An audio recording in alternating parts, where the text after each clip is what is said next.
Hürmetlik vatandaş, bugünkü islahı 2022 yıl 6. ayının 11. günü vatandaşım yukarıda leksiyalar sözlep ötdük. Vaziyetmi şunun içinde, muhakeme hem şunun içinde. Tünügün birinci günü de Avrupa İttifakı parlamenti Uygurlar doğrusunda kararı makulla deydik. Köydünler ve bunun burun anlap olduğunu bir gün burun. Çünkü şərq vakti, gərb vakti deydiğen gep var iken biz bugün sözüldük. Avrupa İttifakı'nın bu kararı 27 devletinin kararı. Bu intayin katı karar. Çünkü dünyada iki taraf mesela Amerika kıtası da Amerika Koşmuş Ştatları hükümeti, Avrupa İttifakı, enandikin Angliya öz aldığı faaliyet, yak Uygur meselesi öz aldığı ayrım iş kılıvatkan Angliya, hazır kudretlik bir koç, halkara koç, Uygur diyen muşu isimden üstüde muhakeme kılışka başladı. Nezriye yazışka başladı. Konkret taleplerini koyuşka başladı. Hatta hazır sizlerge sözledik. 37 nefer Şincan meselesi boyunca, Müstemlik Uyguristan meselesi boyunca tetkik kılgıcı tetkikatçılar ve Amerikalık, Angliyalık, Germaniyalık, nüfuzluk, ilim ehli, nezriyeciler, tetkikatçılarının Birleşken Devletler Teşkilatı'na xat yazıp, ilan kılman degen dokulatını derhal ilan kılışını talep kıldı vatandaş. Bu dokulat Uygurlarının hazırki ahvali, Müstemlik Uyguristan'ın kişilik hukuk ahvali doğrusu tayarlanan dokulat. Endi bunu ötkende bir söz degende vatandaşlarının aldığı koyduk. Dokulatını evvel Xitayga berip, Xitayning körüp çıkışını kolga keltirip, andın ilan kıldıken degen geplerimi ortaya çıktı. Hazır bu gep sel tügep kaldı. Anca tilgi elinmaydigan boldu. Qandaq buluşudan qat'i nazar dokulat ilan kılıngan deyin keyin Uygurning haqiqiy bugünkü haqiqiy ahvoli, Nazarbandxonadagi ahvoli, türmedagi ahvoli, ishlab chiqarish jarayonidagi ahvoli bugun hozir so'zildik. Xalqaro emgak tashkilotining tekshirish elchilar umumi tashkillashga ma'qul bo'lganligini ko'rib o'tdik vatandaşlar. Muşlarning hammasi yig'ib kelganda hozir navbatda Uyg'urning kishilik huquq meselesi, siyaset meselesi, soykırım meselesi, mecburi balık tushirish meselesi, mecburi emgak meselesi, Uygur milletinin hayatlığı ve mevcut bulup turuş meselesi xalqarada zor meseleye aylandı. Yani sizden bunu xalqaralaştırman deb cümle tüzüp yürüyüşünüzden hacitim yok. Bugün xalqarada nait zor meseleye aylandı.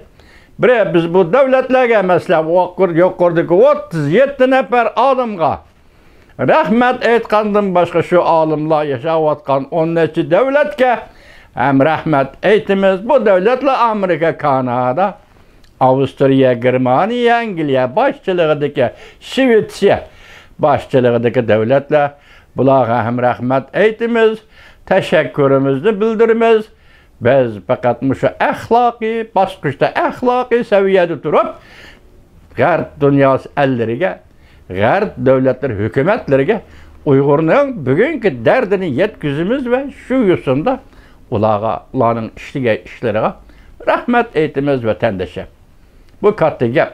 Hazır bu iş kişilik hukuk ve siyaset meselesi de şundakla içilivatkan tarihi mesele.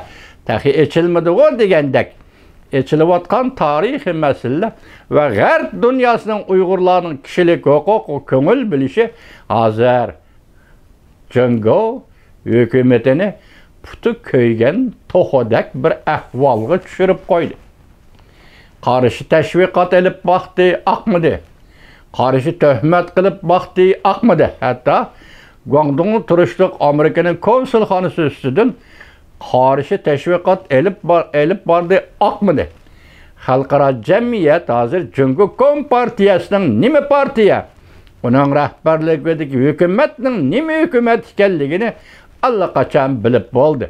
Yani Cüngü Kompartiyası Cüngdən xaynan Uygurlar qaratqan siyasi etnik tazalaş, etnik yoqutuş, yer yüzünün əsli vəsli boyunca qurutup yoqutuş ikənligini dünya görüp yetti, dünya bilip yetti. Yani aldığımızda müştapta Amerika Qoşmuş Ştatları Prezidenti Joe Biden'den mükemmel şekilde kirgen Cüngü siyasi doğrusu da yana bir qatımlıq ilan qıladigan siyaset karakterlik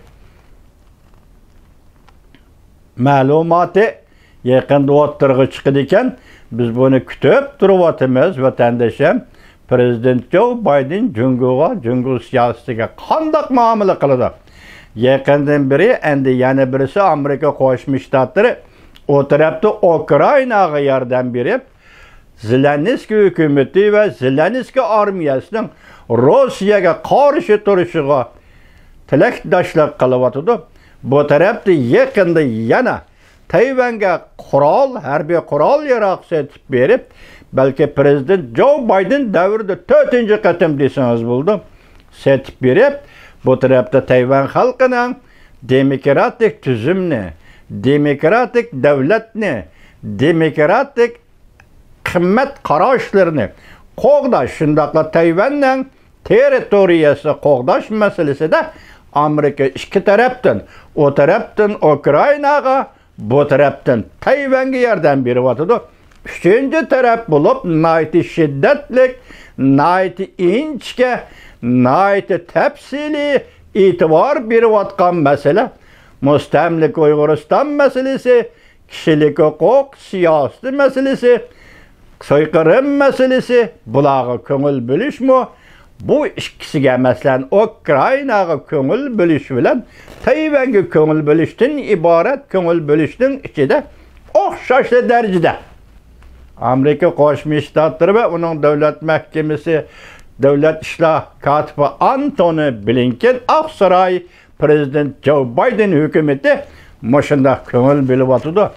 Allah yer versin, ben başta ettim, az iki haftadan beri Uygurlar doğrusu yazılayotgan maqolalar, Uygurlar doğrusudaki haberler, Uygurlar doğrusu ilan qilinayotgan materiallar, mesela saxta hüccetleri degandek hazır kayni-kayninden köpüyüp kelyapti.